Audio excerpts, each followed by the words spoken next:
So yung topic na prepare, napasubo ka dito sa topic na 'to. What do you call this? So, inventory control in R. So, what do you call this? So, yung bakit siya, akala ko madaling topic siya, hindi pala. Parang gano'n. So, what do you medyo na-challenge ako dito sa topic na 'to. So, okay. So, ano ba yung, context 'no? Uh, currently sa work, I'm doing, what do you call this? I'm doing, uh, demand forecasting, no? So normally, so demand forecasting, so yon. So, and then normally yung sa demand forecast, syempre kapag na-produce na yon, then that will affect, 'di ba? Syempre, so may demand forecast, so they need to procure or we need to, what do you call this? We need to produce yung, kung ano man yung demand dun sa products, no? And then it affects yung inventory, no? So, kaso usually, no, I don't know in other companies, pero just let me know if you've been in a company na medyo iba yung sitwasyon. Pero at least in the company na currently I am, wala silang inventory models, no? So meron kasing mga basic inventory models na pwedeng gamitin, no? So 'yon. So 'yun yung konting context about this. So and then actually hindi ko project 'to. So yung, supposedly yung ka-team ko, yung ire-recommend ko sa kanya sanang project is yung about inventory control, no? So ako yung demand forecasting, tapos, siya naman yung yung managing ng supply or yung inventory control, yun. So yun yung history yun yung history niya. Pero, what do you call this? It has been a while 'no, since I've done dynamic programming. So, Uh, I'm not sure if you've heard of yung dynamic programming, pero i-demonstrate naman natin later on parang ano ba yung isang example ng yung dynamic programming, in terms of inventory control. So, may pinili naman akong dalawang textbook problems. Yun. So pero essentially yung, what do you call this? It has been quite a while since I've done dynamic programming, no. So kung umattend kayo dahil anong tawag dito, dahil you're thinking of expert ako on dynamic programming, baka hindi yun. Most likely baka magaling pa kayo. So yung last that I've done dynamic programming was in graduate school, no? So more than 10 years ago or more than 15 years ago actually, no? So yun yung last na gumawa ako nag-solve ako ng dynamic programming. Tapos kasi dahil math yung background ko, what do you call this? So we do yung dynamic programming, sa paper, parang gano'n, no? So that's what we do, no? So, iba rin siya when you have to think about it implementing sa software, no? So what I found challenging, here is that una muna, it has been quite a while since I've done dynamic programming. So that's one. So I needed to review kung ano ba yung dynamic program, ano na ba yung dynamic programming. That's one. The other one is that hindi ko naman siya ever, this is the first time that I've actually implemented something in code. Yun, tapos sa R siya, no? So, yun, it was, so that's what I found challenging, about it, no? Kasi yun nga, so I've never implemented, dynamic R programming, a dynamic program in R, no? So, yun. So, itong demo na to, kaya medyo napasubo na ako dun sa topic for this evening. Pero anyway, so welcome naman if you feel na parang, if you feel that you're, or kung may critique kayo about it, ano naman yun, okay lang naman kasi hindi naman ako, this is not something that I do, every day. Okay, so mag-stop ako mag-share ng PowerPoint and then I'll start sharing, uh, yung um, yung notebook, no? So if parang I guess you're just like me, no, na medyo it has been quite a while since you've done dynamic programs, or, what do you call this? You're interested in dynamic programs, ganyan. So medyo intro level ito. Tapos and then just like I guess previously, favorite ko kasi ito. No, I have a notebook, on anong tawag dito, on Colab, so you can play around with it if you want, no. So yon. So okay. Also, no, I found out na okay, so yung code na originally that I was looking into was in Python, no. So nandun siya sa Python. So what do you call this? And then I translated it into R. So kung makikita ninyo, walang masyadong package, ggplot2 lang. No, kasi it's just an implementation of graphing lang, no. And then the rest are actually implemented on I guess on base code, no. So that's one. Tapos, and then as I was, so dahil nga medyo I found it challenging to implement dynamic programming on base code, naghanap ako ng package on dynamic programs in R. Wala siyang masyado, wala akong nakita. No, meron mga optimization packages sa R, pero wala on dynamic programming. Merong maliit na package on, later on we'll discuss, no, yung memoize na package for memoization. Pero ano ba yun, diba? So, pero it helps, what do you call this? Yung memoization, it helps yung to speed up yung dynamic programming. Pero anyway, so yun. So, ayun yung konting teaser. So, let's start, no? So, for this demonstration, ang kailangan lang ay ggplot2, tas the rest are implemented in base R. Okay.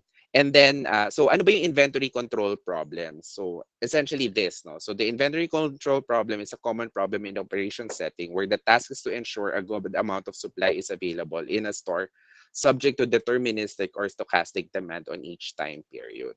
So essentially, di ba, merong demand. So yung demand forecast. So ipapadala yung demand forecast dun sa demand. Yung demand forecast, usually ginagawa yan ng demand planning team.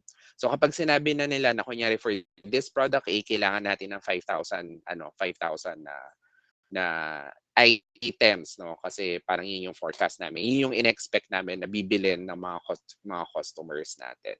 So yun. So and then yung forecast na yon will actually be given dun sa supply planning team, no?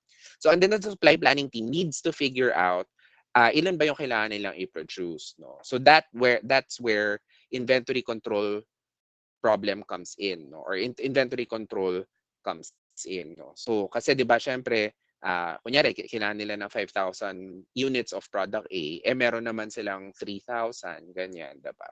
So and then so magpo-produce na lang sila ng 2,000 more. So parang ganyan. Tapos and then meron din syempre sometimes dahil physical goods ito, no, hindi naman siya digital goods or virtual goods. So dahil physical goods ito, it can actually, so depende yan. So minsan yung warehouse mo meron siyang, well, first and foremost, minsan yung manufacturing line mo has constraints, no? Kunyari, or your manufacturing line for this month can only produce, kunyari, 1,000 units, no? So isipin mo, okay, so saan kukunin yung another 1,000? So meron ako 3,000 in stock, tapos meron akong 1,000 na pwedeng i-produce, yun lang yung capacity ng manufacturing line ko. Tapos, and then, so saan kukunin yung 1,000? So they need to figure that out. So yung supply planning team. So isa yun sa mga limitations or what makes inventory control problems medyo complicated. The other one naman is, of course, meron ka ring constraints on warehouse space, no? So minsan kunyari yung 3,000 sasabihin nila, okay. So pero yung 3,000, pero doon sa 3,000 puno na yung inventaryo ko. So ay puno na yung warehouse ko. So kunyari yung 1,000, 'di ba, ipo-produce ko. So saan ko ngayon i-ano to, i i kapag natapos ko isang produce, so saan ko siya i-store? 'Di ba, maghahanap ba ako ng another warehouse or another warehouse. So yun. Tapos the other one naman is that kunyari, what do you call this? And then of course, kunyari, let's say, order sila ng another 1,000, diba? Ganun ulit. So kung meron akong 3,000 na, kunyari yung capacity ng warehouse ko ay 3,000 lang. So kaya ko mag-produce ng 1,000, saan ko i-store to? Tapos yung in-order ko na an additional na 1,000, saan ko rin yan i-store?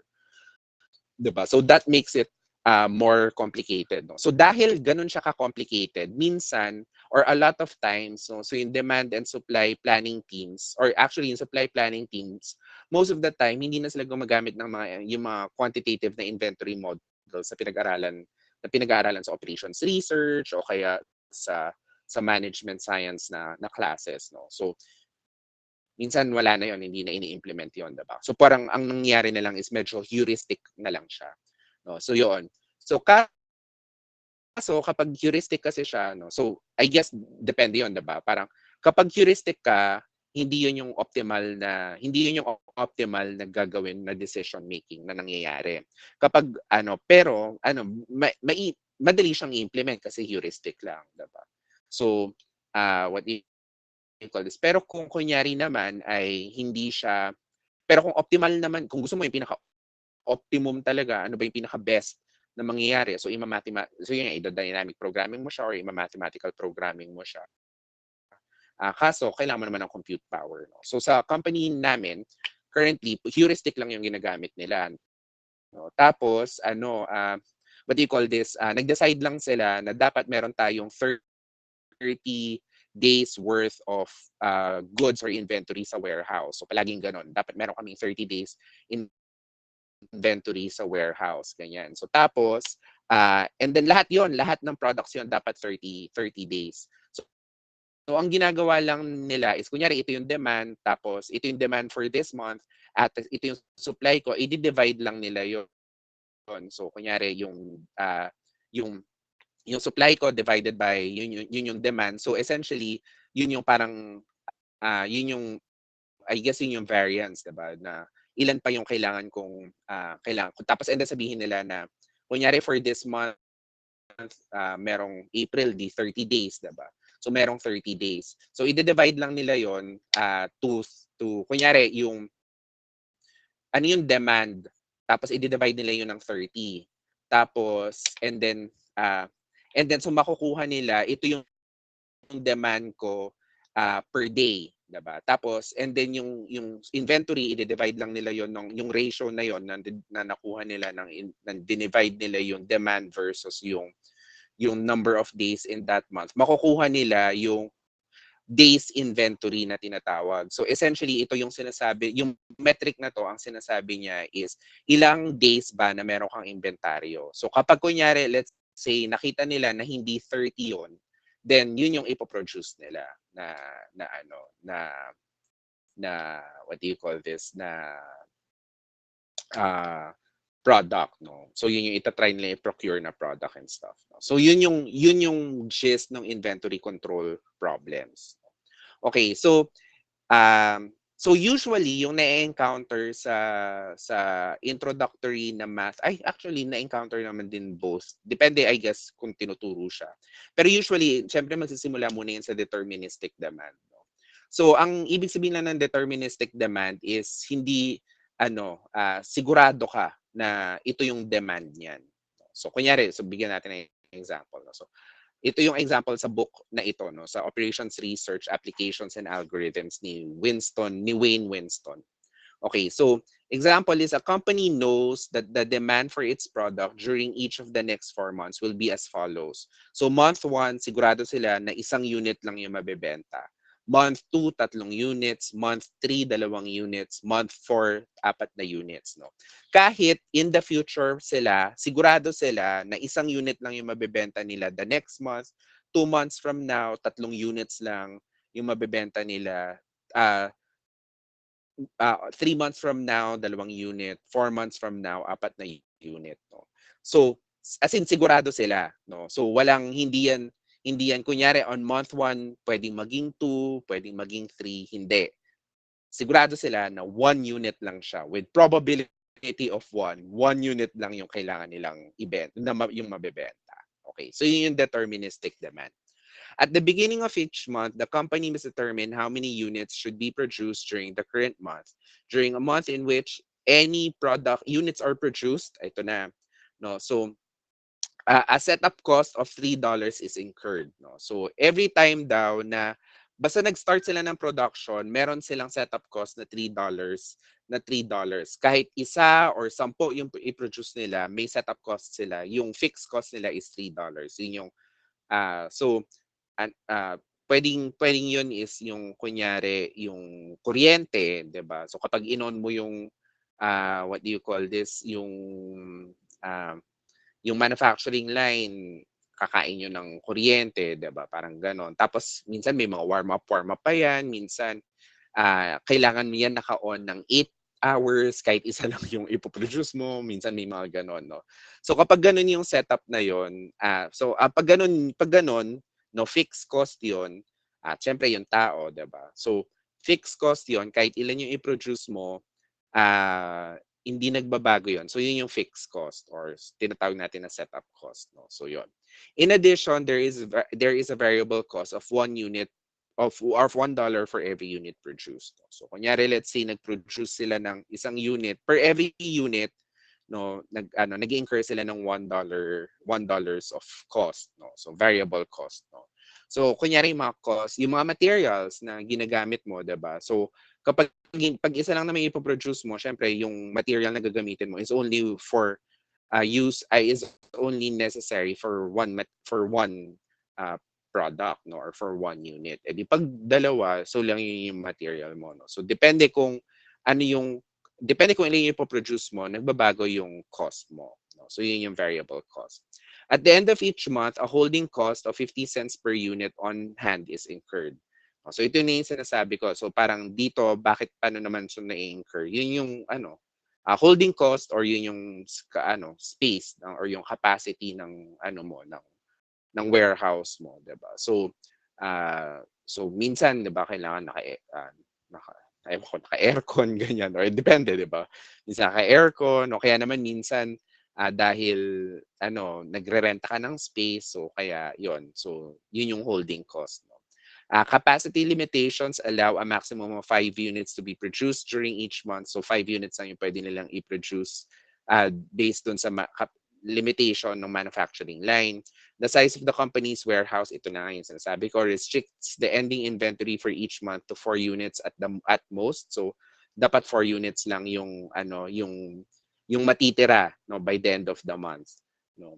Yun. And then the company wants to determine a production schedule that will meet all demands on time and will minimize the sum of production and holding costs during the 4 months. Assume that 0 units are on hand at the beginning of the first month.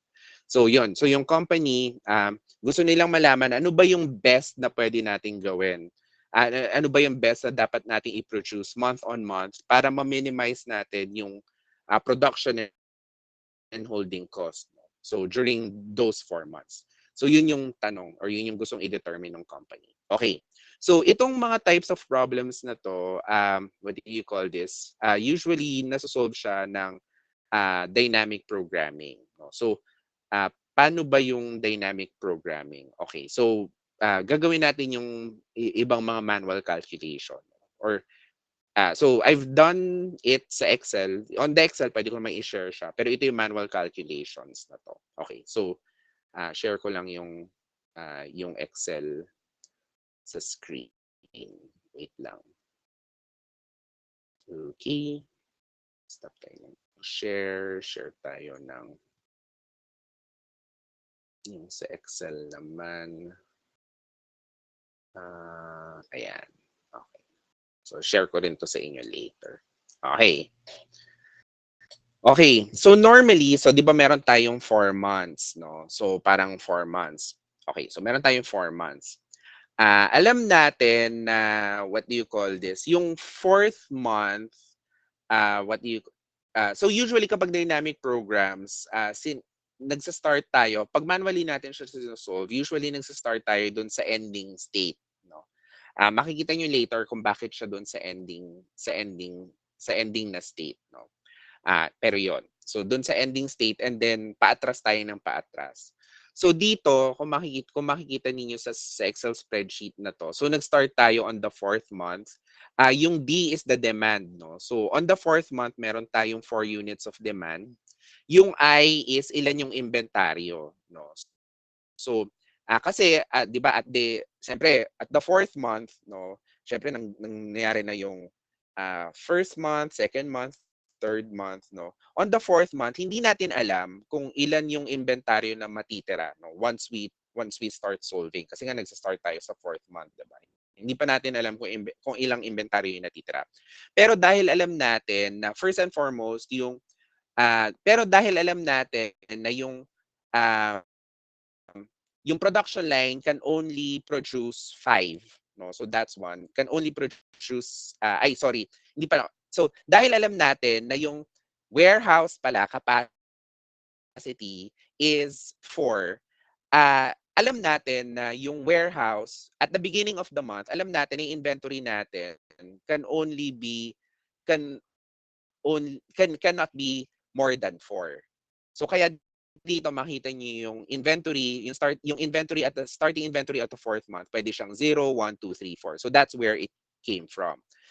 So tapos dahil hindi tayo sigurado, ang gagawin natin is iisa-isahin natin siya. So kaya meron 0, 1, 2, 3, 4. Okay. So yun. The X naman is usually on any optimization problems, usually nagsa-start tayo on, or yung X is yun yung nire-represent natin, yun yung decision. No?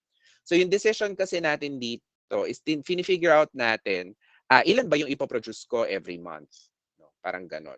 So parang ngayon, so on the fourth month, ang fini-figure out natin, or on the fourth month, alam natin na meron tayong demand na 4.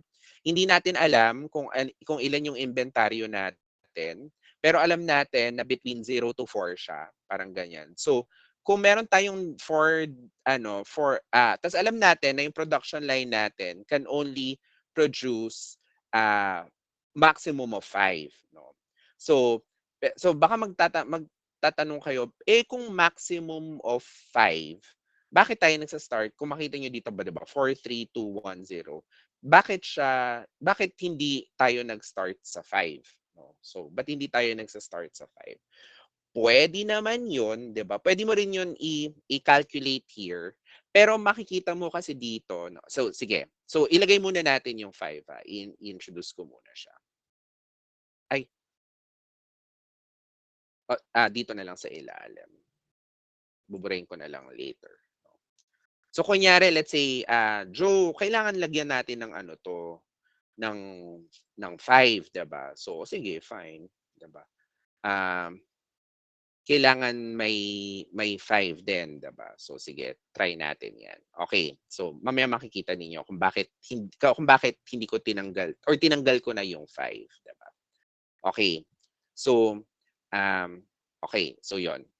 So and then alam natin na so yung alam natin yung ending inventory natin is basically beginning inventory, which is I, 'di ba? Ilan yung produce ko, which is X, tapos minus D, which is demand. Tapos kung makikita niyo diyan is less than or equal to 4 kasi nga yung capacity natin is yung warehouse capacity natin is only 4, no? Okay. So yun yung matitira, 'di ba? So ngayon, 'di ba, kunyari, meron kang demand of 4, yung nagbiging ka ng inventory ng 0, tapos nag-produce ka ng 4, walang matitira, 'di ba? So kung mapapansin niyo dito, wala siyang matitira, walang natitira, no? Pero pwede niyo rin naman na kunyari sabihin niyo na what do you call this? Na Joe, hindi kailangan merong pwede rin naman, 'di ba? So, kunyari let's say parang kunyari here dun sa sa time period 3, 'di ba?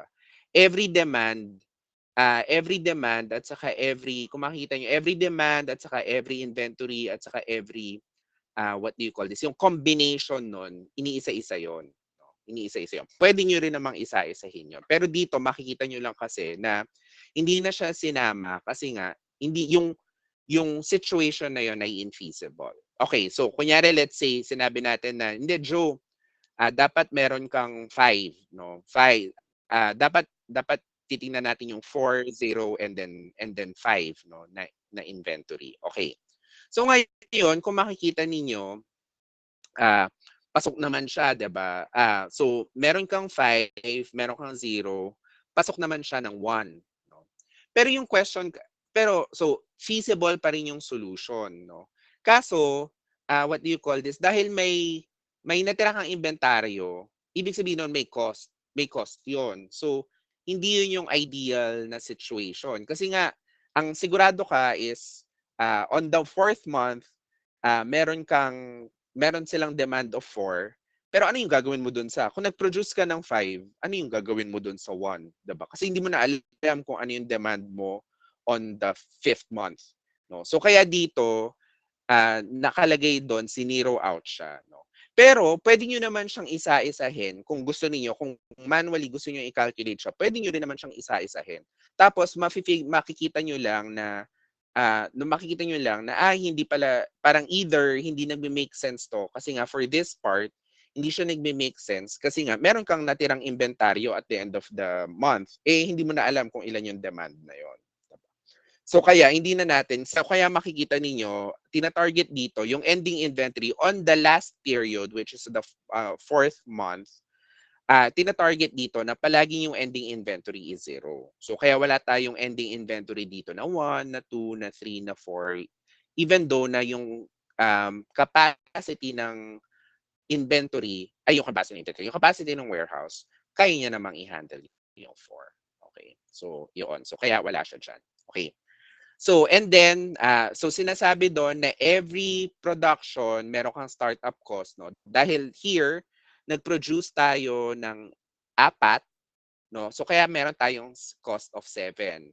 Ah, nag-produce tayo ng 3, meron tayong cost of 6. You know? So, ganun lang naman siya. So, 3 plus X, yun lang yung cost natin. Pero kapag hindi kasi tayo nag-produce ng anything, 'di ba? Yung zero production, yung sitwasyon na zero production, yung case na zero production, wala tayong setup cost kasi wala naman tayong ipo-produce. So yung 3, wala talaga siya. So 3, so 0 talaga siya. Okay. So tapos itong I plus 2, I plus X minus D divided by 2 is ito yung, kung matatandaan niyo doon sa problem natin, meron tayong 50 cents na holding cost. No? So kapag meron tayong natirang inventaryo at the end of the period, meron tayong 50 cents na holding cost. So ito yon. So pero dahil tina-target nga natin na wala tayong holding cost at the end of the fourth period, 0 to lahat. Okay. So ang total cost lang natin dito ay kung ano yung production cost. So 7, 6, 5, 4, and 0. No? Tapos, what do you call this? So, and then, para makuha natin yung total cost na yan, di ba? So, ang gusto natin is magkano ba yung, ano ba yung best situation? Ano ba yung best na dapat kong gawin para yung total cost ko at the end of the 4 periods ay minimal, no? So dahil nga ito na yung last na stage, wala na tong calculation na to. So hindi na to ika-calculate. So 0 na to. Kasi nga at the end of the fourth period, ang gusto natin ay um, at the end of the fourth period, wala na tayong cost. Kumbaga hindi na natin ika-calculate yung cost natin on the fifth period. So yan na yung total cost for this stage. Okay. So ngayon, so na-solve na natin, ang daming calculation, di ba? Kaya nilagay ko yun sa Excel. So, na-solve na natin yung sa fourth, no? So, okay. So yung total cost natin dito, okay, wait, so no. So, on this fourth stage, on the last stage, on the fourth month, yung best situation na pwede nating gawin is this one, no? So, is ito, yun yung 0 na cost, no? So, ibig sabihin, meron tayong 4 na inventaryo, tapos, meron tayong nagbigin tayo ng 4 na inventaryo o hindi tayo nag-produce. So, yun yung 0. So, yun yung best. Pero ito yung total cost. Okay. So, mag-proceed na tayo doon sa third na yung the third stage or on the third month, no? So kung makikita nyo dito, ayan na. So sa third month, ang sigurado tayo is yung demand natin is 2. So kung makikita nyo yan, lahat demand yan ay 2. Yon. So yun yung third month. Lahat yan 2. Tapos, alam natin na dahil nga yung capacity ng inventory natin ay palaging 4 lang, yun yung maximum. So, kaya dito, paano kung kunyari 0 yung inventory ko? Paano kung 1 yung inventory ko? Paano kung yung 2 yung inventory ko? Paano yung 3 inventory ko? Yun. So, lahat ng combination, tinatry mo. No? So, tapos, dahil alam natin na yung 5 is yung ating maximum, maximum na pwedeng i-produce ng manufacturing line natin. So, tinatry din natin yung bawat isa. No?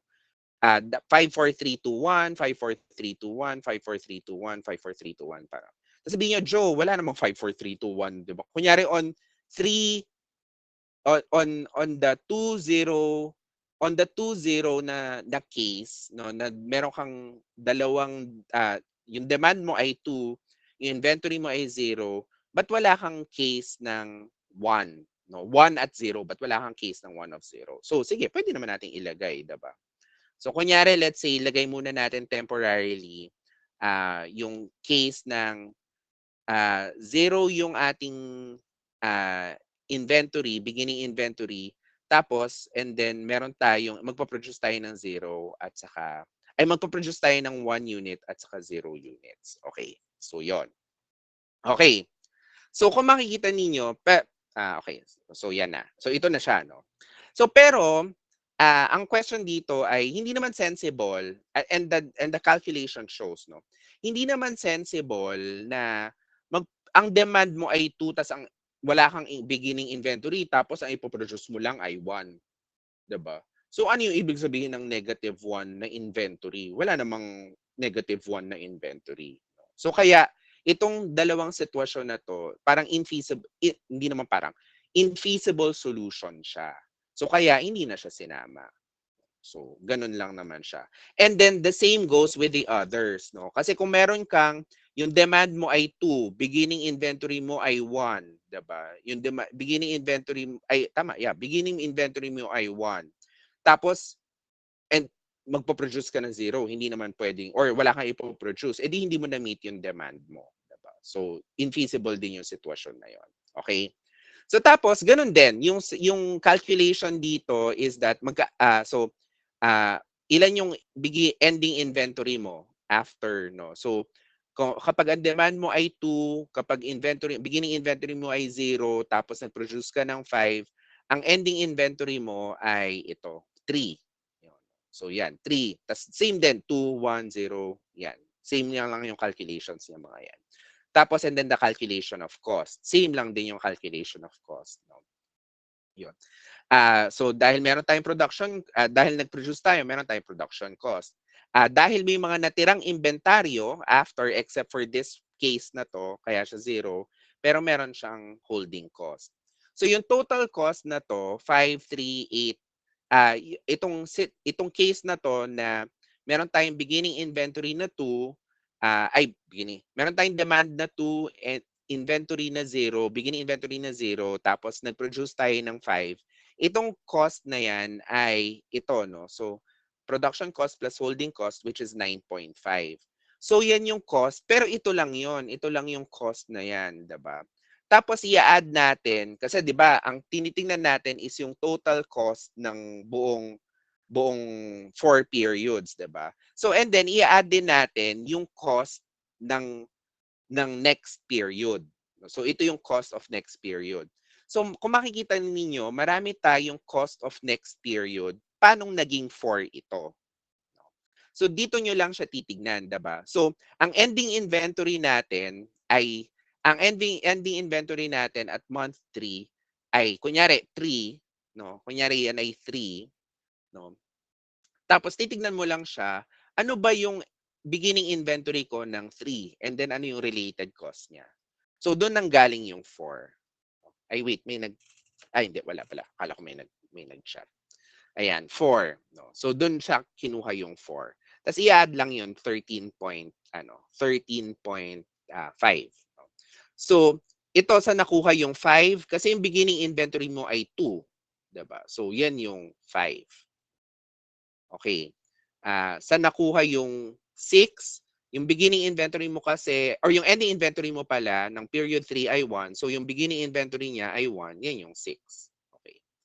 So, ganun lang siya ginawa. So, lahat ng calculations na to, same lang yung calculations niyan. So, kaya very, diba, parang, ay, dapat kinocomputer to. Yan. Tapos, nung estudyante ako, ang hirap yan kasi papel eh. So, kukomputin mo yan. So, kapag nagkamali ka ng isang calculation, mali na. Mali na yung calculation mo. Okay. So, punta naman tayo. So, i-demonstrate ko lang, no? So, so paulit-ulit lang naman yung calculation, bakit pa ako pupunta doon sa second na sa month 2, no? Kasi 'di ba yung nakikita kasi natin dito sa yung ending inventory natin dito kasi isang case lang yung sa month 4. 'di ba? From month 3 to month 4, nakikita nyo, isa lang siya. So, isa lang talaga yung choice. So, kaya puro isa lang yung choice na yan. Pero in reality, ang gusto mo kasi is yung minimal cost of the next stage. Yun yung cost na i-add mo. So, makikita natin yon on the 3. So, ito, i-demonstrate ko lang. Okay. So, on the month 2, no, ang demand natin ay 3. Tapos, ganun ulit, itetest ulit natin or calculate natin yung related cost per each combination of cases. No? So, kapag 0 yung inventory natin, kapag 1 yung inventory natin, kapag 2, kapag 3, kapag 4. No? So, i-calculate din natin yan. So, and then yung inventory, yung case na kunyari magpo-produce tayo ng 5, 4, 3, 2, 1. Kaya kung makikita nyo, 5, 4, 3, 2, 1, 0, 5, 4, 3, 2, 1, 0. Tapos, makikita nyo lang ulit na kunyari, for this case, walang 3 and 2, walang 2, 1 and 0 kasi yung demand mo ay 3. So, kung wala kang beginning inventory, then dapat mag-produce ka ng 3 para ma-meet mo yung demand mo. So, parang yung feasible cases lang yung sinasama natin dito. Okay. So, yung cost, same pa lang din yung calculation. Yung ending inventory, ito yung calculation ng ending inventory. Yung cost, same pa rin yung calculations ng cost. Yan. Paano nakukuha yung 7? Diba? So ngayon, ang question natin ay, what do you call this? Ang beginning inventory ko ay, beginning inventory. Yung ending inventory ko for month 2 ay, in this case, ay 2. No?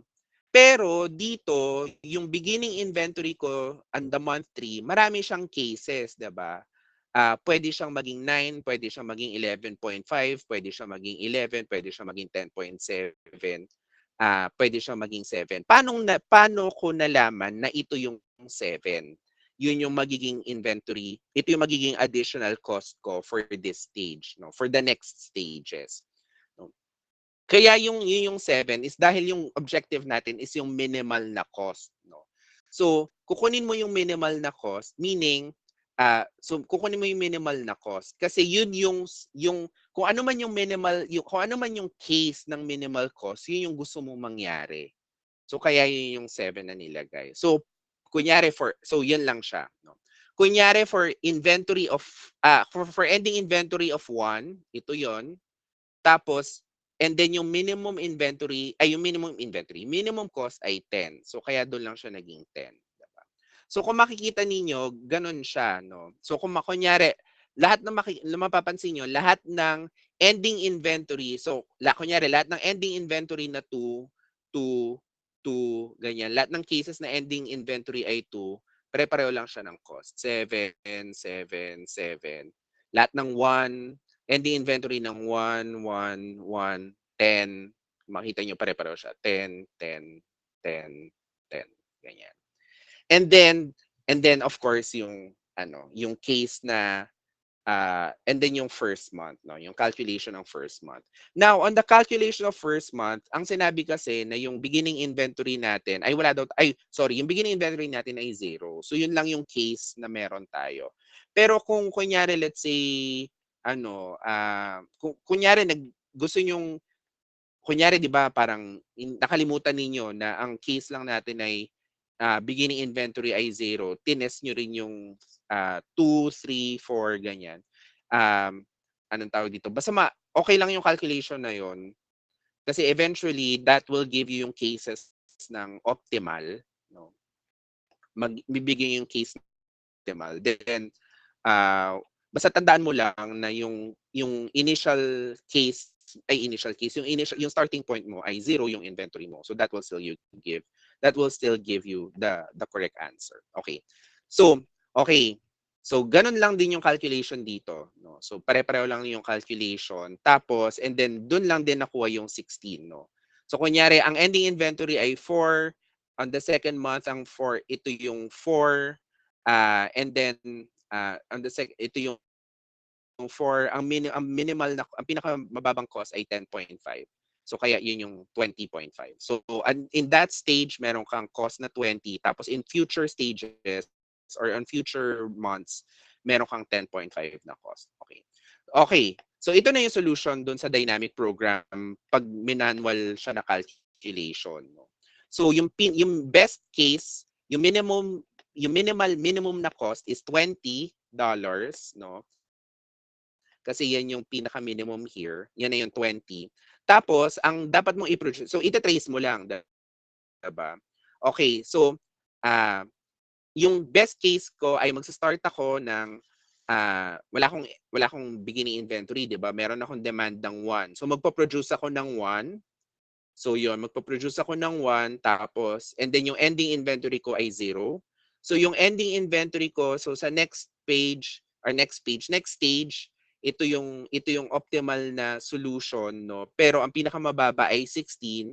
So on next stage, kapag nag-ending inventory ko ay beginning inventory ko ay 0, tapos meron akong demand na 3, yung best case or yung minimum na cost is yung magpo-produce ako ng 5.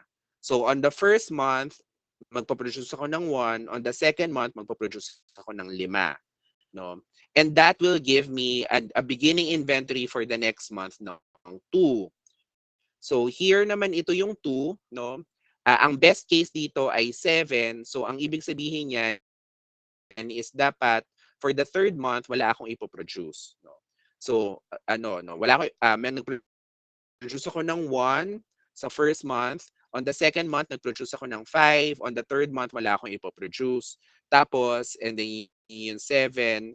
Tapos, ang ending inventory ko ay 0. So, on the fourth month, ito yung titingnan ko, ending inventory ko ay 0. And nag-produce ako ng 4. And then, yun yung best case. So, yun na yung solution or yun yung solution. Mag-produce ako ng yung yung minimum na cost is ang decision doon ay produce 1 on month 1, produce 1 on month 1, produce 5 on month 2, yun. Tapos, and then on month 3, magpo-produce ako ng 0. And then on month 4, magpo-produce din ako ng 4. So yun na yung yun na yung solution. So kapag minanwal mo, yun na siya. Yun na yung solution. Ngayon, okay. To be honest, no, ang medyo mahirap siya, 'di ba? So okay. So ngayon ang question naman is paano natin gagawin yan in calculations sa R, no? So hindi ganoon ka straightforward yung translation, no? Parang ganoon. So gagamit ka ng recursion. Pero sige, explain ko kung paano siya ginawa sa R. Okay. So yung manual calculation nandiyan siya. So para alam natin kung ano yung solution. Okay. So sige, dynamics muna. Pag-usapan muna natin, no. So okay. So meron kang inventory, no, IT at month T. So yun yung inventory mo.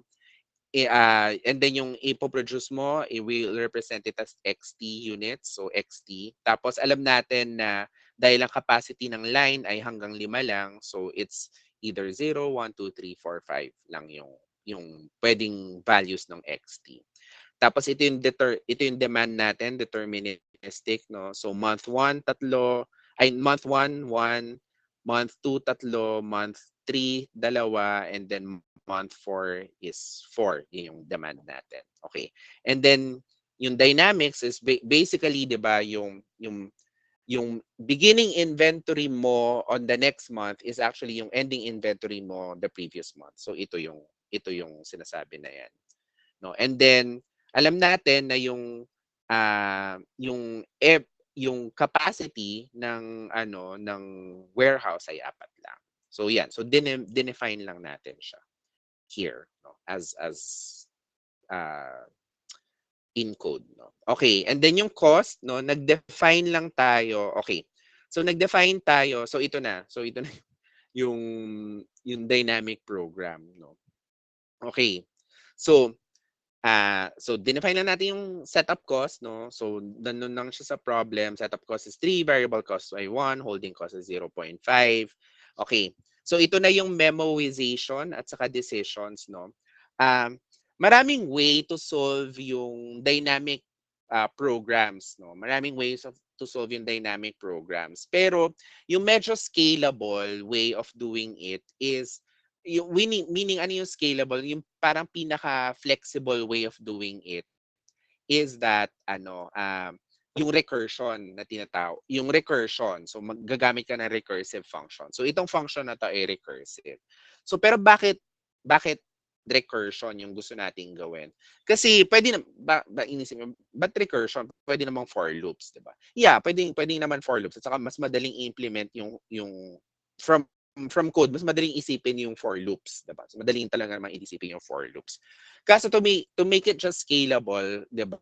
Kasi on the for loops, alam mo, 'di ba, yung pag gumamit ka kasi ng for loops, it will always be dependent kasi so ngayon alam mo kung ilang loops yung kailangan mong gawin. 'Di ba? Kasi may for loops ka. So ngayon, kapag nagbago na yung cases mo, papalitan mo ulit yung for loops, no? So kaya hindi minsan, madalas yung implementation niya ay recursion kasi hindi mo na pinoproblema. Pag recursion kasi yung gagawin mo, pag na-reach niya na yung pinaka lowest level, backtrack niya lang yun. Ito na yung calculation mo, 'di ba? So hindi mo ngayon sinasabi sa kanya kung ilang for loops yung gagawin kapag recursion siya. Pero pwede rin naman na i-solve itong dynamic program na to, itong specific na dynamic na program na to using for loops. Pwede rin naman siya. Okay. So ngayon, pag naka for loops ka kasi, medyo kasi 'di ba paulit-ulit ng calculation, paulit-ulit siya ng calculation. So, pag ni-recursion mo siya tapos hindi ka gumamit ng memoization, ang nangyayari doon is every time na kailangan niyang i-calculate yung kunyari ano yung cost of kunyari nasa second, nasa first stage tayo. Ano yung cost ng ano yung na cost ng sa second stage, 'di ba? Every time na kailangan niya 'yon, ika-calculate niya 'yon. So pag lumaki na yung dynamic program, bumabagal na siya. So ngayon, kaya kailangan ng memoization. Kasi yung memoization lang naman, ang ginagawa niya is kapag na-calculate niya na 'yon, imbes na i-calculate ulit, kukunin niya na lang yung figure na 'yon. So bumibilis yung calculation niya, 'di ba? So kaya may memoization. So yun yung bakit siya importante na memoization. Tapos during while I was working on this, what do you call this? Kasi 'di ba kung makikita niyo yung list yung nakalagay, 'di ba? Syempre dahil nga our users ganyan, minsan mas madali na gumamit ng kunyari data frames. So tinry ko 'to with data frames, ang bagal niya rin. Ang bagal niya rin, no? So, yung best is either it's a list if you want, puwede rin na vectors or matrices. Pag ginamit yung data frame, ang bagal niya. So, sobrang bagal niya. Okay. So tapos another thing na medyo first time ko na-encounter, itong ganitong assignment, 'di ba? Usually 'di ba yung assignment sa R is ganyan lang. So parang kunyari mag-a-assign ka ng assignment ng kunyari itong memo na 'to, gusto ko maging listahan siya, i-assign ko ganun lang siya, 'di ba? So, ngayong, nakita ko na ganyan siyang double. Parang double na arrowhead tapos yun yung assignment niya. So, um, yung R kasi meron siyang parang mga global variables at saka mga local variables. Ngayon, yung local variables, yung ano ba yung difference, no? So yung global variables is essentially yun yung mga variables mo na yung lahat ng functions sa na ginawa mo sa program mo, pwede niyang ma-access 'yon, no? Ma-access 'yon. Tapos meron din siyang mga local variables, no? Yung local variables is kunyari nag-define ka ng function or ng variable within a function, tinatawag natin siya na local variable kasi local lang siya na object to that function. Kapag natapos na yung execution ng function na yun, hindi mo na ma-access yung yung variable na create mo within that function. So yun. So kaya yung double assignment, ah, kaya yung double assignment para lang i-ensure na itong memo na 'to, will always be accessible, globally 'no, na hindi lang kasi 'di ba gumagamit tayo ng recursion. So, yoon. Kasi nung una, 'di ba, kinuwento ko nga na yung first na code na nakita ko ay nasa Python. So, sa Python kasi walang gano'n na or hindi man sa walang gano'n, hindi ko alam. Pero dun sa Python code kasi, 'pag nung tinranslate ko lang yung Python code to R, assignment lang talaga siya. Tapos parang nagtataka ako, ba't ang bagal pa rin ng ano ko, ng function ko, eh, nagme-memorize na nga ako. Bakit ang bagal pa rin? So tas ayun, Google search, Stack Overflow, basa, ganyan. Tas and then eventually nakita ko nga na, ah, ang nangyayari kasi is nagde-declare nga ako ng ng ng ano, ng memo 'no. So kumbaga nagde-declare nga ako ng ano, pero hindi siya ginagamit nung function. Kasi nga hindi niya na-access, parang gano'n. So ano, kasi 'di ba 'yun. So yung mga updates na nangyayari ano, hindi siya na nalalagay dun sa parang cache or sa memo, hindi siya napupunta dun. So yun. So para lang sigurado na magagamit siya ng recursive function, 'yan, kaya dine-declare siya na ganyan. So 'yan, yung mga challenges na ano ko, na na-encounter ko nung ginagawa ko 'to. Okay, so ito na yung function 'no. So kung makikita niyo yung inventory cost dito, kinol din ulit yung inventory cost dito. So the function calling itself, yan yung recursive na function. Okay. So yan. So okay. Yung value name 1 at saka value name 2, ano lang naman yan para ma-track natin kung ano yung issue or para ma-track natin kung ano yung kailangang gamitin nung memo no or nung memo para hindi niya na ika-calculate. Okay, sige. Ano. So later on makikita niyo kung bakit importante yan no. Okay. So yung base case no. Okay. So isa rin sa recursion is alam mo yon kapag hindi mo kasi nga dahil recursion siya 'di ba parang while loops 'di ba parang ganyan na medyo I guess mas trickier pa siya than while na while loops no. Kasi on for loops alam mo kung kailan siya mag-e-end. On while kapag hindi niya nami-meet yung condition na ito, paulit-ulit lang yung loops, no? Tapos minsan minsan ang nangyayari is kunyari, excuse me, kapag gumawa ka ng while loops, biglang yung hindi pala niya nare-reach yung terminal condition kaya nagiging infinite loop lang siya. Gano'n din sa recursion. Kaya rin siya na may possibility rin na maging infinite recursion siya kasi hindi niya pala nare-reach yung end state or yung terminal state. Para sigurado tayo na na meron siyang terminal, nilagyan natin 'to. Ito lang naman siya. Ito lang yung importance niyan para sigurado tayo na magta-terminal mag-ano mare-reach yung terminal state. Okay. So ito na siya, 'di ba? So check memorization list. So ito lang sinasabi niya lang na kapag hindi siya blanco, no? So yung value name is yung month, no? And then yung inventory is itong yun yung value name. So essentially yung case na kapag so hahanapin niya, kinalculate mo na ba yung case na ito yung buwan at saka ito yung beginning inventory. Kapag kinalculate mo na yon, wag mo na siyang i-calculate, i-return mo na lang yung value na yon. So yun yung if not null, i-return mo yung kung ano yung value na yon.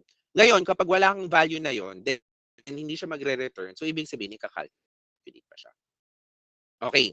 So yan yung importance ng memoization. Kapag wala yan or wala ito, every time na papasok siya dito, kailangan niyang i-calculate yung magre-recurse siya palagi, 'di ba? Kasi recursive, yun nga, magre-recurse siya palagi. Okay. So ito na yung main na function, 'di ba? So kung makikita niyo dito, 'di ba, doon sa manual natin, 'di ba, per each inventory level, tapos tinatry natin yung production, tapos tinatry din natin yung production, 'di ba? Per each inventory, beginning inventory at saka production case, tinatry natin siya. Dito kung makikita ninyo, yun yung 'di ba kapag ginawa natin siya ng for loops. Ganon. Pero dito makikita ninyo, ang tinatry na lang natin dito is yung production, yung production, no? So, yun na lang yung for loops na ginagamit. Okay, so dito, ang sinasabi lang naman dito na habang yung production mo ay between 0 at saka max production, which is 5, no? Tapos, and then kapag yung production mo, production plus inventory minus demand for that month ay between 0 at saka maximum production, pasok ka dito sa ano na to, sa instructions na to. So yun lang naman siya. And then kapag mag-calculate ka ng new inventory. So essentially yung new inventory lang naman is production plus inventory minus demand for that month. Yun yung new inventory mo. So yun na yung new inventory. Ngayon, cost, 'di ba? So magkano yung cost for that case? So ito na yan. So yung cost is basically setup cost times production, kung ilan yung pinoproduce, plus yung variable cost, yun, excuse me, yung variable cost, which is yun yung 1, no, times production, and then yung holding cost, which is 0.5. Tapos kung ilan yung new inventory mo or ilan yung natirang inventory after mo minus yung demand, no. So yun na siya. So yun yung total, yun yung cost. Tapos para ma-calculate mo yung total cost, which is ito yung cost, no, plus yung inventory cost ng susunod na buwan at saka susunod na inventory. So yun na siya. So yun na yung recursion. No? Okay. So yun na yan. So paulit-ulit siya niyang gagawin. Ano naman tong code na to? So itong code na to, ang sinasabi niya lang dito, 'di ba nag-calculate tayo ng total cost. Ito bang total cost na to is mas maliit siya kaysa doon sa minimum cost na previously, no? So nag-start tayo, nag-initialize tayo, yung minimal cost natin ay infinity. 'Yon. So kapag less than siya, palitan mo yung minimum cost, yung total cost mo, kapag mas maliit yung total cost mo kaysa dun sa last na calculation mo ng minimum cost, palitan mo yung minimum cost ng total cost mo kasi mas maliit yun. And then also, dahil nga gusto nating i-track kung ilan ano yung optimal na decision, in that case na yung minimum cost, ibigay mo rin sa akin yung production. Ilan yung dapat kong i-produce. Yun yung ipalit mo on the best production. So yun yung sinasabi ng for loop na to. Tapos gawin niya yan for each case ng production. So from 0 to 4 or from 0 to 5 pala. Yun. And then dito, no, ang nangyari lang naman dito is i-store mo na yung minimum cost dun sa memo para sa memoization nga. Tapos ganun ulit, para sigurado tayo na dun sa global variable niya i-assign, we're using parang 2 arrowheads and then minimum cost. And then on the decisions, ilagay niya on the best production. Yan. So yun yung function natin. Okay. So function pa lang yun, diba? Hindi pa natin in-execute yung function. So here on the objective, no, reviewin lang natin na yung objective natin is gusto nating malaman ano yung production schedule natin, ano yung production or ilan yung dapat nating i-produce per month para minimum yung at yung production at saka holding cost natin in those 4 months. So yun. So dito ito na yung in-execute, no.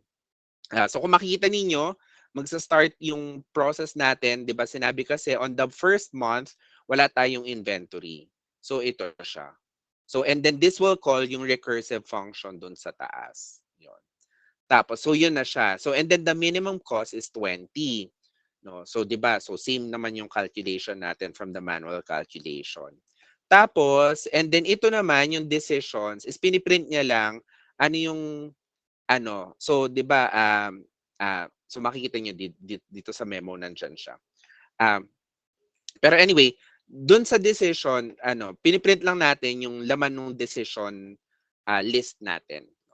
So ito yung laman ng memo list natin, 'di ba? So for each, ito yung 4 which is yung month, and then ito yung different production volumes or yung different production natin.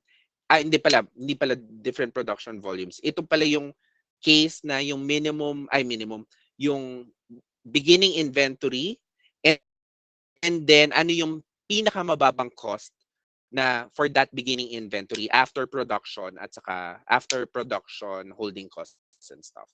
So yun siya. So, yan yung laman ng 7, 6, 5, 4, 0, 12, 10, 7, 66.5. Kung makikita ninyo, yung laman ng memo, yan din yung mga best case scenarios natin. So, di ba, kunyari, beginning inventory at 4 and 4, 0 siya.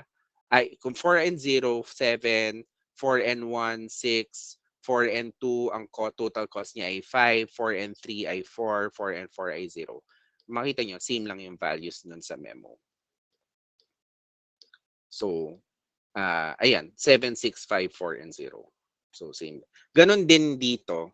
Diba? Yung sa 3, no? So, sa 3 and 0, 3, 0, 1, 2, 3, and 4. So, ang values ay 12, 10, 7, 6.5, and 6. Yun yung mga minimum costs for each of those cases. Ang makikita nyo rin dito is pag 0, 12, kapag yung beginning inventory ko ay 1, ang cost ko ay 10, ang minimum cost ko ay 10. Kapag ang beginning inventory ko sa month 3 ay 2, ang minimum cost ko ay 7. So yun lang siya. 3, 6.5, 4, 6. So yun. So yun yung memo. And then yung decisions, pwede naman siyang i-print. No? So dito, piniprint niya lang yung decisions dito. So dito, tinitingnan niya lang for each month, di ba? For each month at saka for each current inventory. So iisa-isa niyo yun. I-print niya lang kung ilan yung dapat, ano yung best, yung production na resulted to the minimum value at that stage. So, and then yun. So, yun na yun. Month 1, mag-produce tayo ng 1. Month 2, mag-produce tayo ng 5. Month 3, mag-produce tayo ng 0. Month 4, mag-produce tayo ng 4. Which is makikita mo rin siya dito. Diba? Month 1, mag-produce tayo ng 1. Month 2, mag-produce tayo ng 5. Month 3, beginning inventory ay 2. Month 3, mag-produce tayo ng 0. And then, beginning inventory ay 0. So, month 4, mag-produce tayo ng 4. Yun na siya. So, yun yung stochastic, yun yung deterministic demand. Okay, mahigit 1 oras na tayo. Meron ba, before tayo mag-proceed sa deterministic demand, meron kayong question on, before tayo mag-proceed on stochastic demand, meron kayong question on deterministic demand?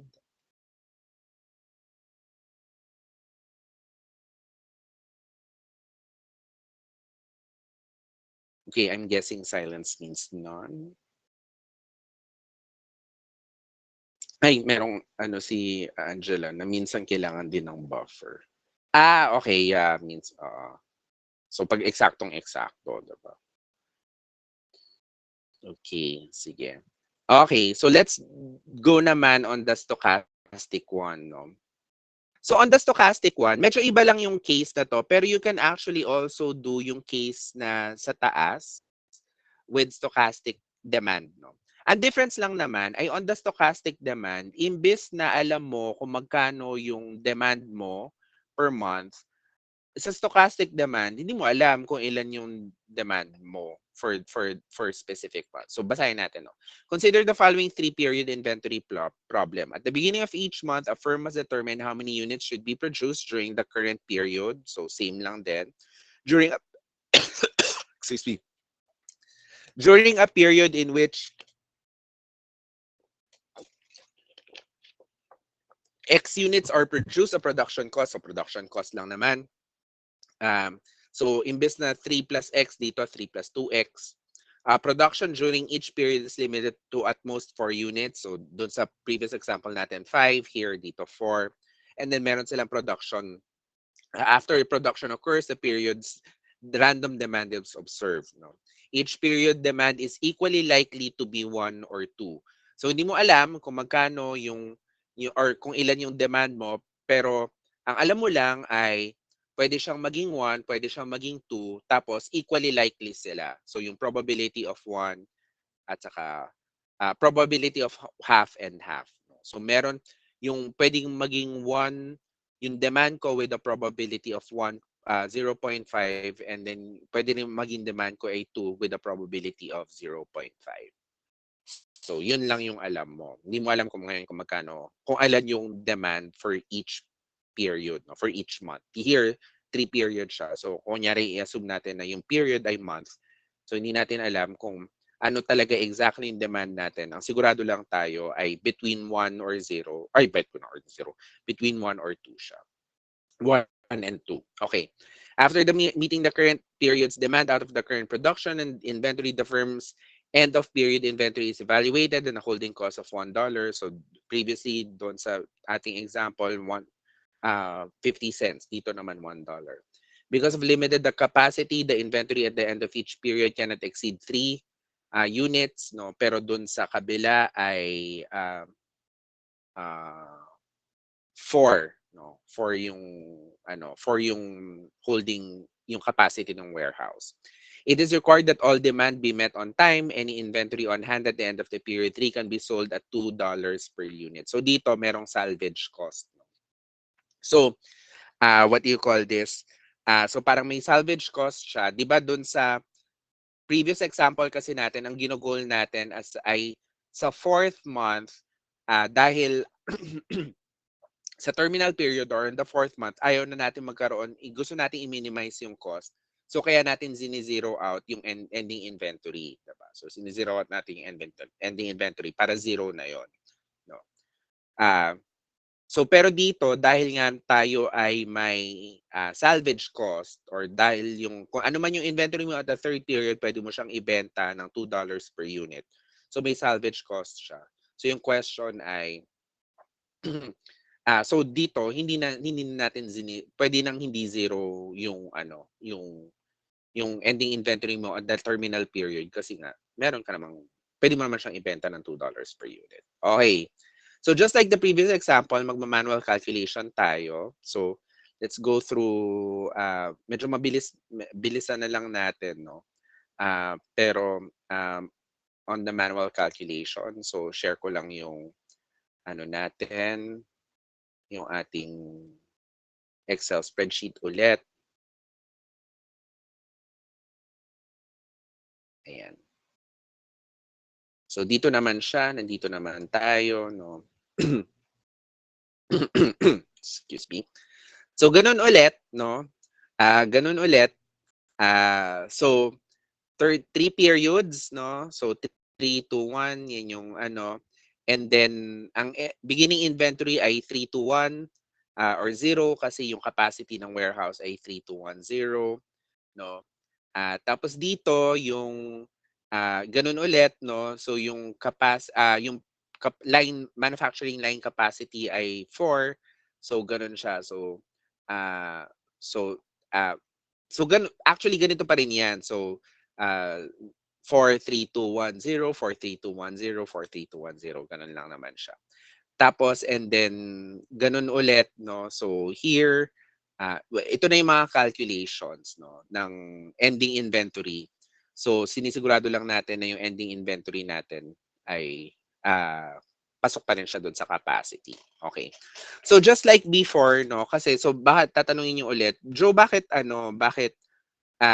'di ba ang alam natin, so tina-try nga natin each case, 'di ba? Pero yung production capacity natin ay pwede siyang 4, 3, 2, 1, 0. Bakit hindi lahat ng case ay may 4, 3, 2, 1, 0? Kasi nga yung mga ibang cases hindi naman siya feasible, no? So kunyari yun, hindi naman siya feasible. Okay. So yung ending inventory natin, kasi 'di ba yung ending inventory natin pwede siyang paano natin siya i-calculate? Yung demand nga natin ay either 1 or 2. So yung masaklap dito is yun, i-calculate mo siya either 1 or 2. So kapag ang demand natin ay 1, ang ending inventory natin ay 3. Kapag ang demand natin ay 2, ang ending inventory natin ay 2. Kapag nag-produce tayo ng 3, ang beginning inventory natin ay 3, nag-produce tayo ng 1, yung ending inventory natin kapag naging demand natin ay 3, kapag ending inventory natin ay demand ng 2, tapos and then yung calculation ng cost, no? Yung cost natin ng calculation hindi naman siya hindi naman siya dependent on on ending inventory or on the demand, 'di ba? Kasi ang kino-consider lang dito is kung ilan yung pino-produce mo, 'di ba? So kaya here makita niyo 3 plus 2x lang siya. So 'yun. Pero here kung makikita ninyo, bakit ganito yung calculation nung ito yung production cost, bakit ganyan yung calculation ng holding cost, no? So 'yun. So dito na yung ano, expected na siya, 'di ba? So kapag so itong 1 plus x minus 1, yan yung demand natin ay 1. 1 plus x minus 2, yan yung demand natin ay 2, 'di ba? So okay naman tayo diyan, 'di ba? Tapos yung holding cost natin ay $1. Yun yung 1 dun sa ano.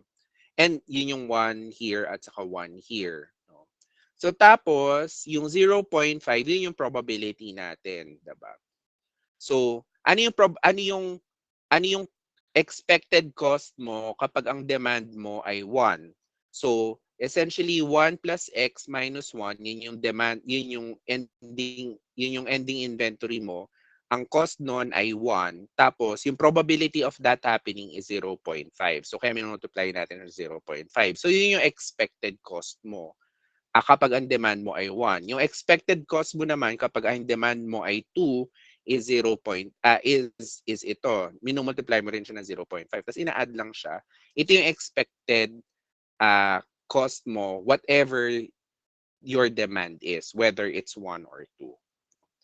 Ayun, so ito yung holding cost. Ito, yun yung salvage cost.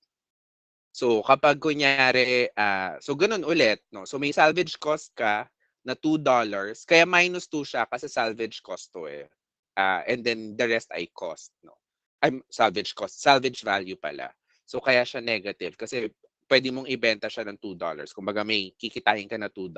Eh pero yung kinakalculate natin kasi is yung cost. Kaya minus 2 siya.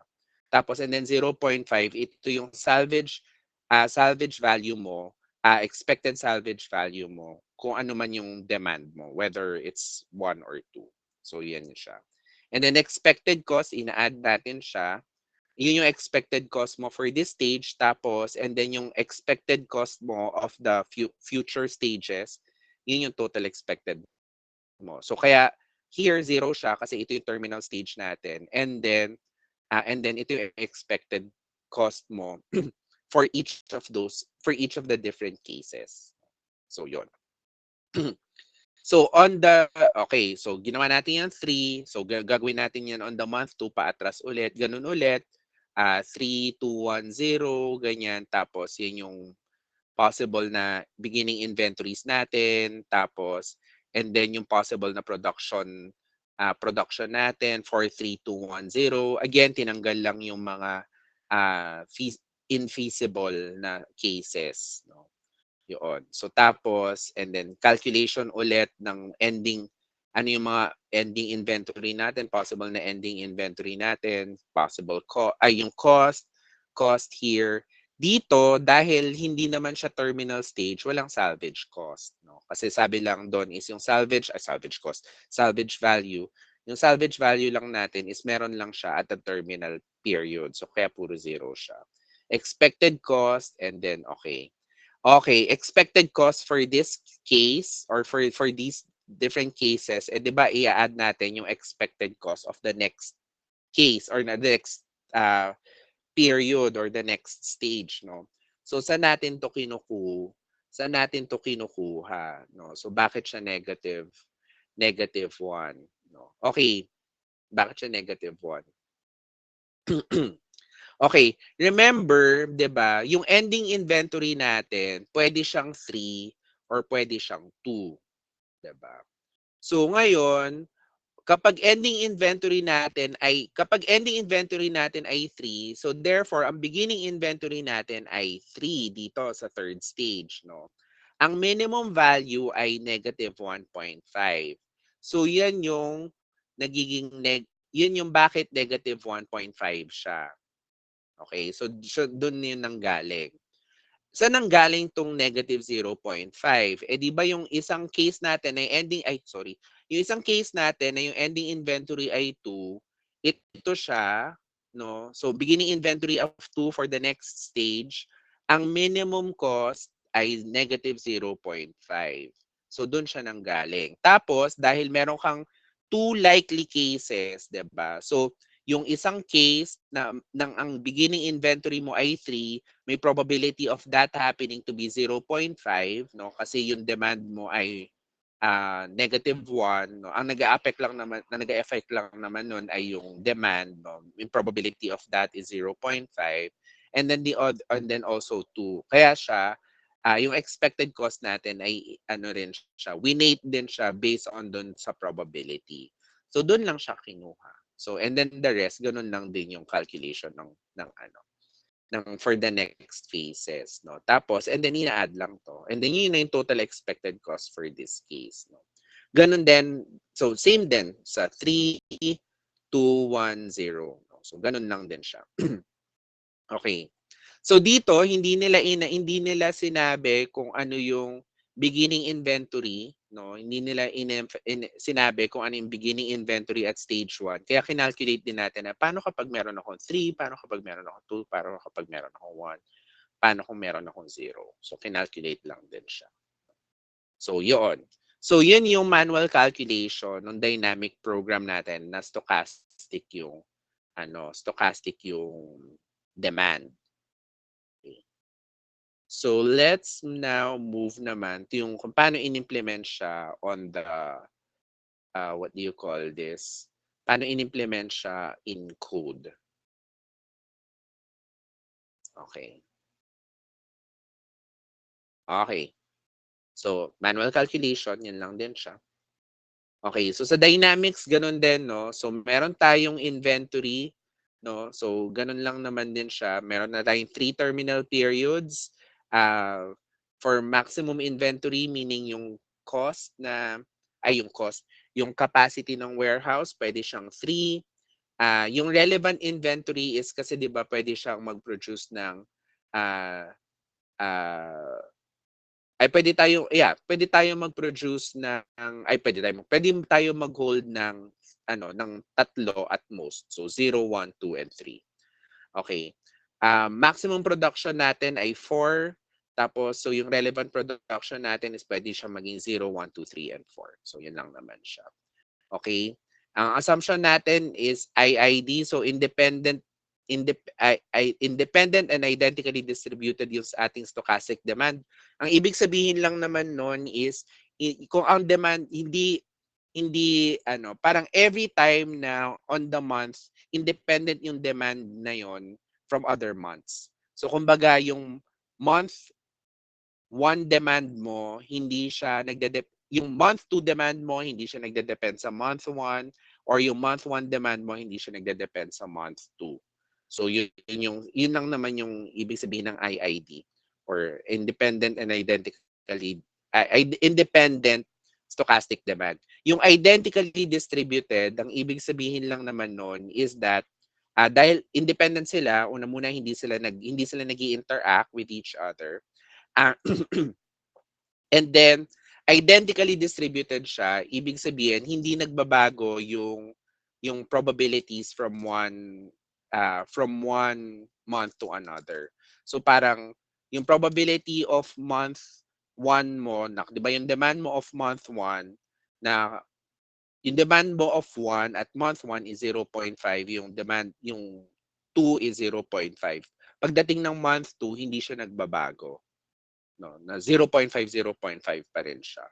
Kasi kapag nagbabago na siya, then medyo na siya, medyo mas mas complicated na siya, 'di ba? Kasi parang pagdating ng month 2, yung probability of 1 ay nagiging yung probability na demand ko ay 1 is nagiging 0.25, 'di ba? Parang gano'n.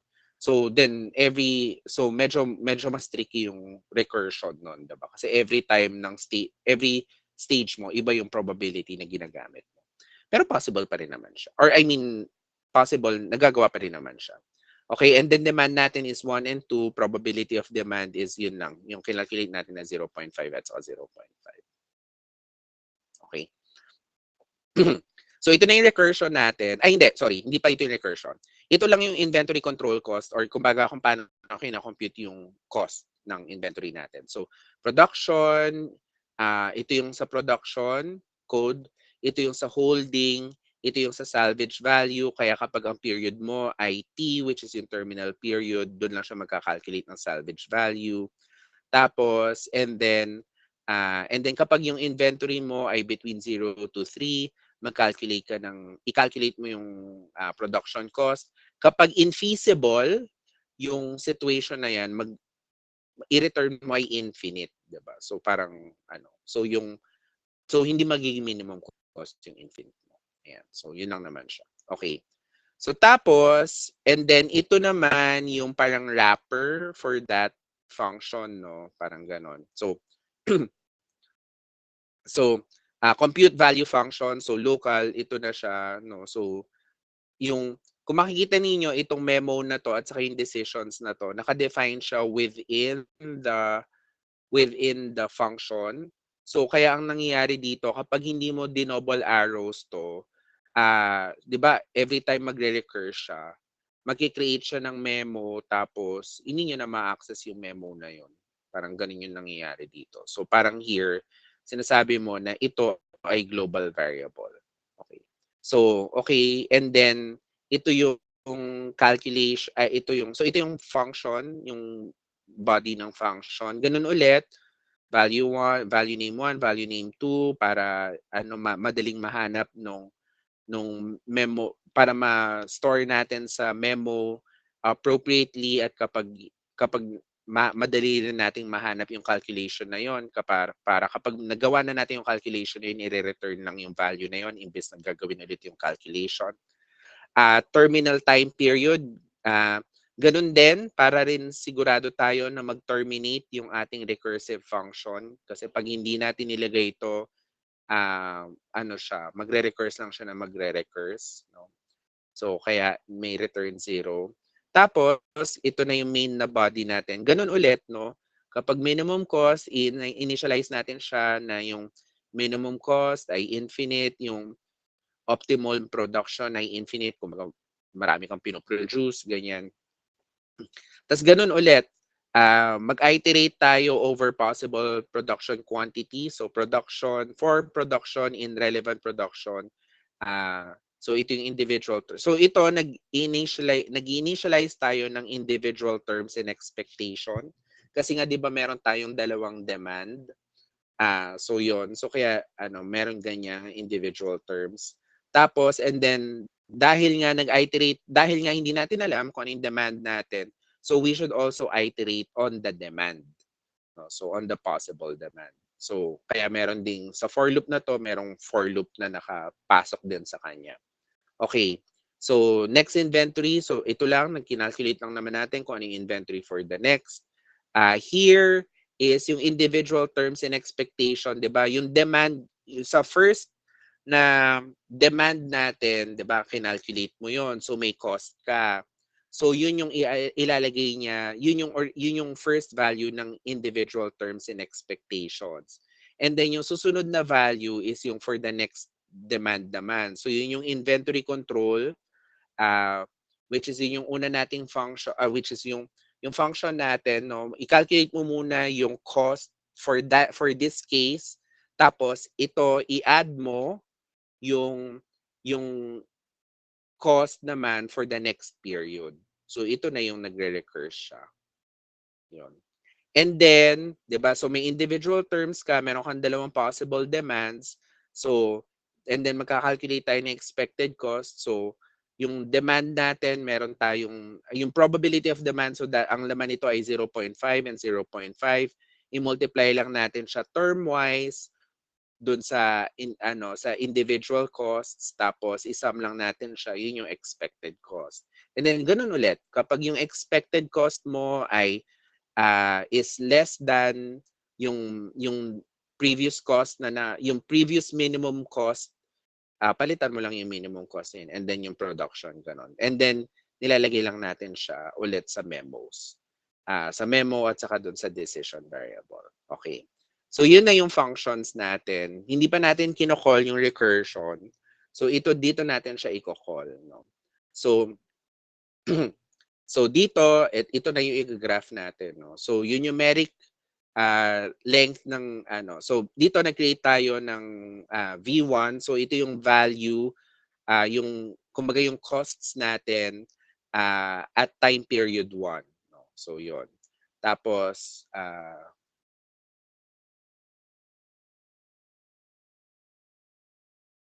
okay. So ito sinasabi lang natin na mag-start siya ng calculation at period 1, no. So yun. Tapos and then for each relevant inventory, 'di ba? So yung relevant inventory natin ay 3 to 1, I think. Yun yung maximum natin, no. Wait, check natin. Ayun, oo nga. So ay 3210. So parang ganon. So for each of that, i-calculate mo yung value, yung cost, no? Compute yung value function or yung cost, no, for each case ng 321. So yun na yan. So ay 321. Ito na siya. So 3, tas yung relevant production yung relevant production natin is yung buong ano tawag dito? Buong vector. So yung that's 0, 1, 2, 3, and 4. 4 ba siya? Yun. And then yung possible demand is also a vector. So that's 1 and 2. And then yung period is value 1. And then yung T ay yung terminal period, which is 3. So yun. So mag-iterate lang siya, no? Tapos i-graph lang natin siya, no? So okay. Anong ibig sabihin ng graph na to, no? So ang sinasabi lang naman natin, so remember yung gina-graph natin is yung V1. 'Di ba yung V1, 'di ba, doon sa manual calculation natin, yun na yung total cost ng the entire 3 periods, no. So itong 9.75, 12, 16.25, 18.25, yan na yung total cost of the different yun na yung total cost of all the of all the periods each type of for each type of beginning inventory. Okay. So anong isinasabi niyan? Kapag ang beginning inventory natin at period 1 ay 0, ang total cost ng 3 periods ay 18.25. Kapag ang beginning inventory natin ay 1, ang total cost niya ay 16.25. Kapag ang beginning inventory natin ay 2, then it's a 12. Kapag ang beginning inventory natin ay 3, then it's a 9.75. So dito ang sinasabi niya na among the different cases na given na ang maximum warehouse capacity natin ay 3, ano ba yung best case natin?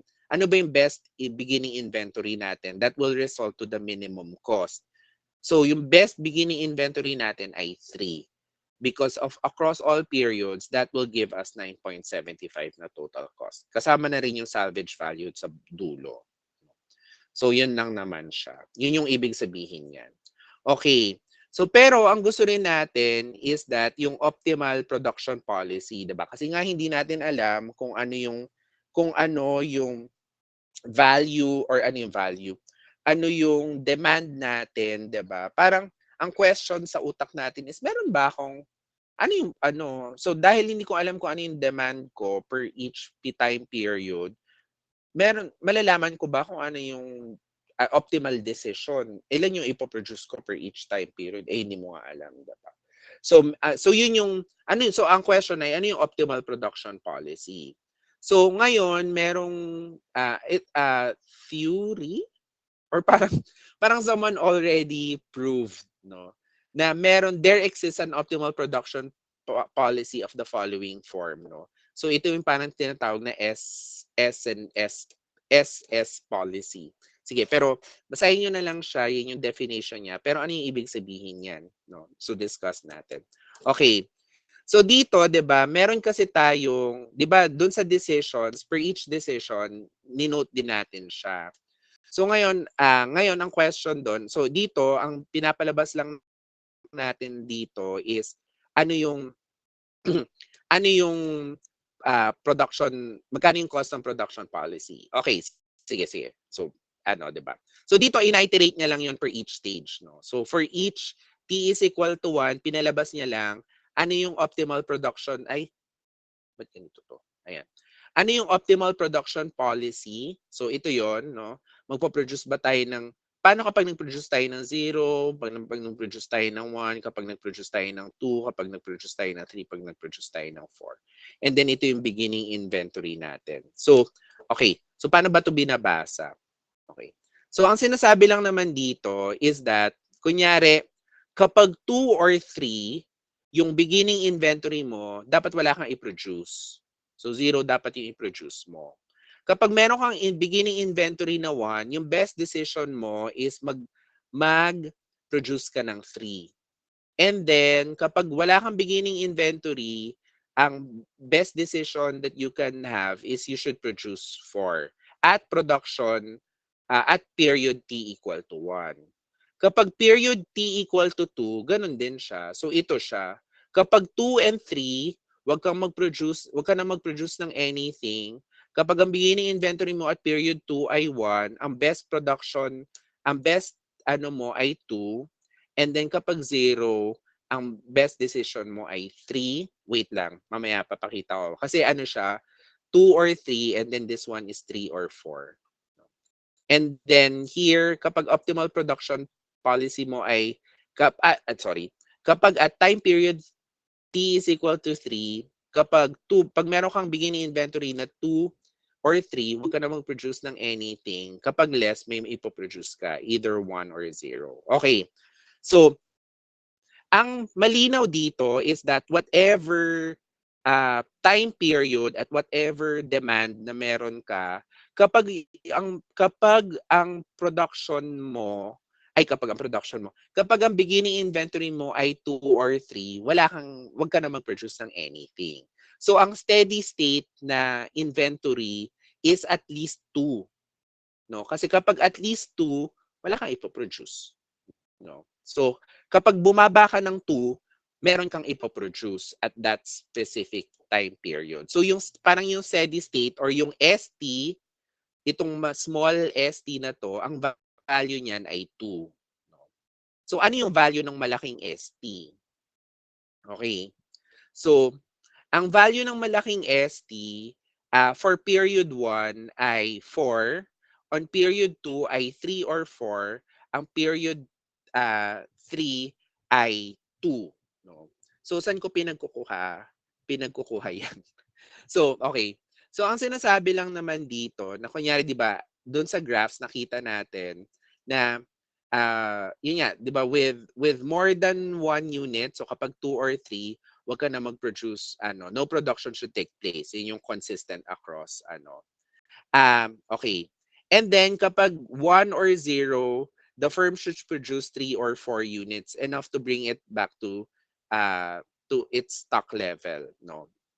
And 0 and 1. So, okay, wait. Makikita natin yan dito. Okay. So, di ba, at ito yung beginning inventory at period 1, diba? Kapag 0, ang beginning inventory natin, ang best decision natin is mag-produce ng 4. No? So, ito yung 18.25. No? So, yun yung kapag ang beginning inventory natin at period 1 ay 1, 16.25 yung dapat nating gawin, diba? Ay, 16.25, mag-produce tayo ng 3. No? So yun yung kapag beginning inventory natin ay 2, mag-produce tayo ng wala tayong ipo-produce. Kapag beginning inventory natin ay 3, wala rin tayong ipo-produce. And that will okay. Period 2. Kapag ang beginning inventory natin ay 0, no? Ay 0, ang minimum cost ay 12.5.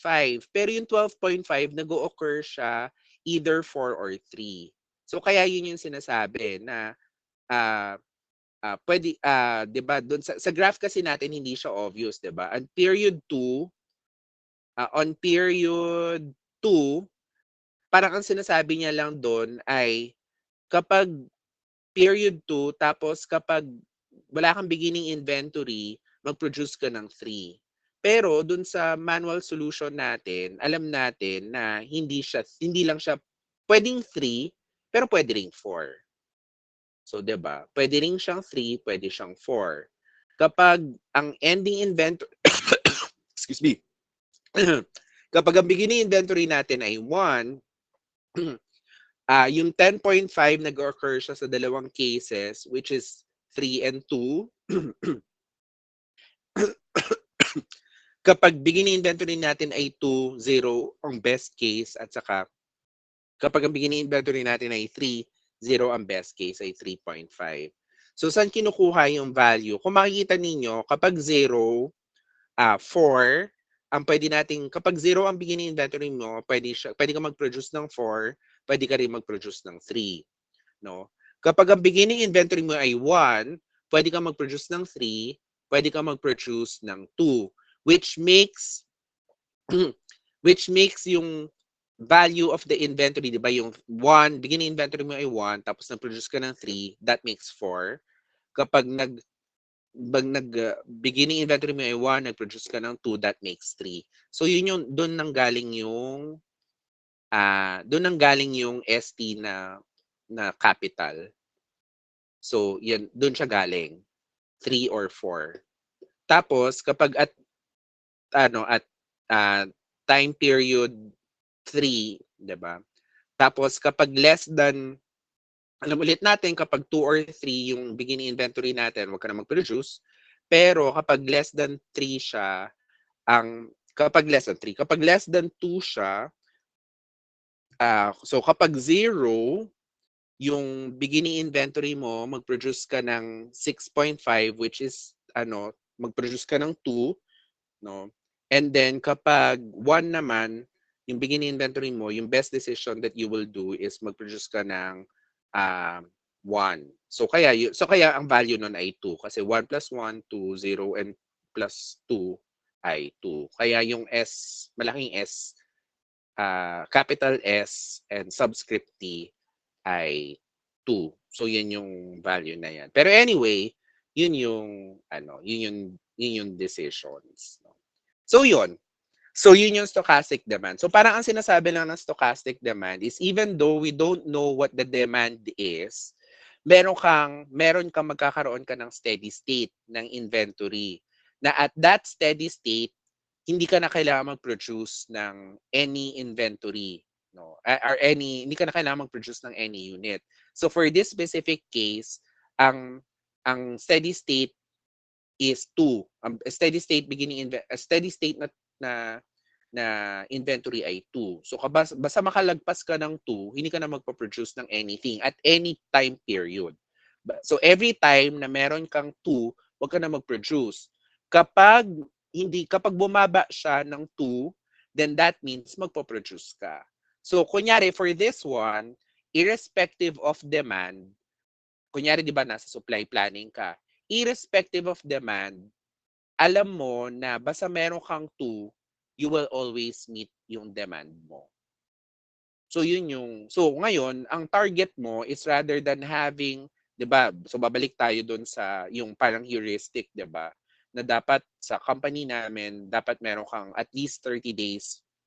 Ang ideal is dapat meron kang 30 days of inventory. Hindi pala at least. Yung tina-target nila is dapat meron kang 30 days of inventory.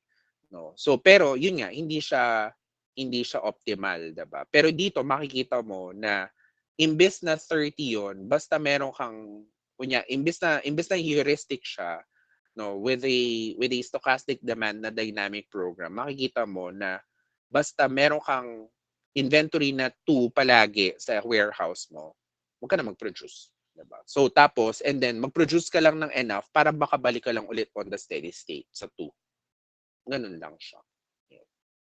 Okay, so ayun. So that's it for this evening.